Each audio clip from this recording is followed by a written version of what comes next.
Welcome to your Chicago News Update for Friday, May 9th, 2025. Here are the top stories making headlines today. In a truly historic moment for the city and the nation, a son of Chicago has ascended to the highest position in the Catholic Church.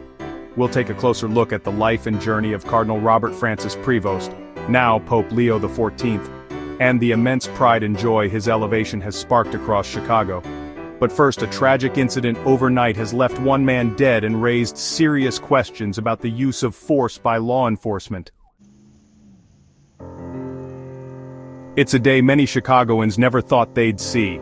A son of the city, Cardinal Robert Francis Prevost, has been elected Pope, taking the name Leo XIV. The news has sent shockwaves of joy and disbelief through the streets of Chicago, particularly on the south side, where the newly minted Pope grew up. From his humble beginnings at a local parish to his meteoric rise through the ranks of the Catholic Church, Cardinal Prevost's journey has been one of unwavering faith, intellectual prowess, and a deep commitment to social justice. Across Chicago, church bells pealed, tears were shed, and cheers erupted as the news of Cardinal Prevost's election spread like wildfire. At Holy Name Cathedral, the seat of the Archdiocese of Chicago, a spontaneous gathering of hundreds celebrated with impromptu singing, prayers of thanksgiving, and an outpouring of emotion rarely seen in this city. A late-night police chase that began in Chicago's Hegewisch neighborhood and ended tragically in Gary, Indiana, is raising serious concerns about police conduct and the use of lethal force. According to police, the pursuit began after officers attempted to pull over a vehicle suspected in an aggravated battery case. The driver, who has not yet been publicly identified, reportedly refused to stop, leading officers on a high-speed chase that crossed state lines. The chase culminated in a crash in Gary, Indiana, where, according to police accounts, the suspect exited the vehicle and opened fire on officers. Chicago police officers returned fire, fatally wounding the suspect.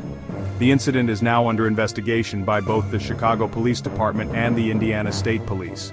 The shooting has sparked outrage and protests from community activists who are demanding transparency and accountability from law enforcement. For Chicagoans, it's more than just the closing of a restaurant. It's the end of a culinary era. After 54 years, My Pie Pizzeria, a beloved institution known for its unique take on Chicago-style deep dish, is closing its doors for good. Once a bustling chain with locations across the city, My Pie had dwindled down to its final outpost in Bucktown. The news of its impending closure has left many Chicagoans heartbroken, mourning the loss of a cherished culinary landmark. What set My Pie apart? Loyal customers point to the pizzeria's signature sweet and tangy tomato sauce, made from a closely guarded family recipe, and its use of artisanal cheeses that elevated the classic deep dish experience. But beyond the food, My Pie was a place of community, a gathering spot for families and friends to share laughter, stories, and of course, delicious pizza. While the physical restaurant may be closing, the memories and the legacy of My Pie will undoubtedly live on in the hearts and stomachs of Chicagoans for generations to come. It's a busy weekend for Chicago soccer fans as both the Fire First Team and the Fire 2 squad take to the pitch. First up, Chicago Fire FC2 will be looking to continue their strong start to the season as they host FC Cincinnati 2 at SeatGeek Stadium in Bridgeview for an MLS Next Pro match. The Fire 2 squad, known for its exciting brand of attacking soccer, will be hoping to build on their recent success and climb the league table. Meanwhile, the Chicago Fire First Team is gearing up for a crucial U.S. Open Cup round of 16 clash against the New England Revolution. The match, which will take place at Providence College, is a must-win for the Fire as they look to advance in the prestigious tournament. The Fire will be relying on their star players and the unwavering support of their traveling fans to secure a victory and progress to the next round. As he approaches the halfway point of his first term, Chicago Mayor Brandon Johnson sat down for a candid interview, reflecting on the challenges and lessons learned during his time in office. Mayor Johnson acknowledged that his administration has faced its share of hurdles, particularly in effectively communicating its message to the public. He admitted that missteps in messaging have at times allowed opposing narratives to take hold and overshadow the administration's accomplishments. Looking ahead, Mayor Johnson emphasized the importance of clear and consistent communication as crucial to his administration's success. he stressed the need to cut through the noise and ensure that the public clearly understands the administration's vision and goals. In a major victory for Illinois schools and students, a federal judge has ordered the release of $77 million in federal education funding that had been previously withheld from the state. The funds, which were frozen due to a dispute over compliance with federal regulations, will now be distributed to schools across Illinois, providing much-needed resources for classrooms and programs. The decision to restore the funding follows a legal challenge led by Illinois Attorney General Kwame Raoul, who argued that the federal government had overstepped its authority in withholding the funds.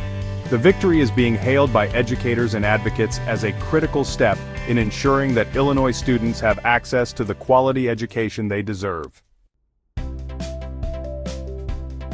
A nationwide operation targeting child exploitation has resulted in the arrests of 205 individuals, including 3 men from central Illinois. The operation, dubbed Operation Restore Justice, was led by the U.S. Department of Justice and involved a coordinated effort between federal, state, and local law enforcement agencies. Over 5 days, the operation successfully rescued 115 children who were victims of sex trafficking and exploitation. Among those arrested in Illinois were Dalton Trader of Williamsville, James Yeager of Springfield, and Mark Peterson of Pekin.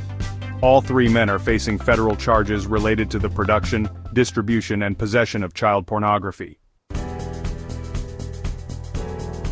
The Roxana High School girls track team turned in a dominant performance at the Cahokia Conference meet, showcasing their exceptional talent and athleticism.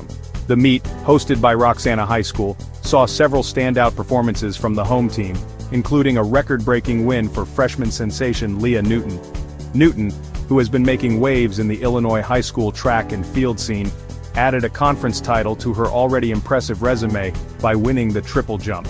Her winning jump not only secured the gold medal, but also shattered the previous conference record. Teammate Gianna Stasi also delivered a stellar performance, claiming victory in the 3,200 meters with a personal best time. That's all for today's top stories from Chicago. From the spiritual uplift of our first American Pope, to the somber reminder of the challenges we face with issues like police violence and child exploitation, and from the excitement of local sports to the bittersweet farewells to beloved city institutions, Chicago continues to be a city of complexity, resilience, and enduring spirit. Stay tuned for more updates throughout the day on these stories and others impacting our city. We'll continue to bring you in-depth reporting, analysis, and perspectives that matter to you.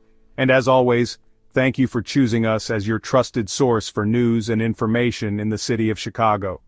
Have a great day.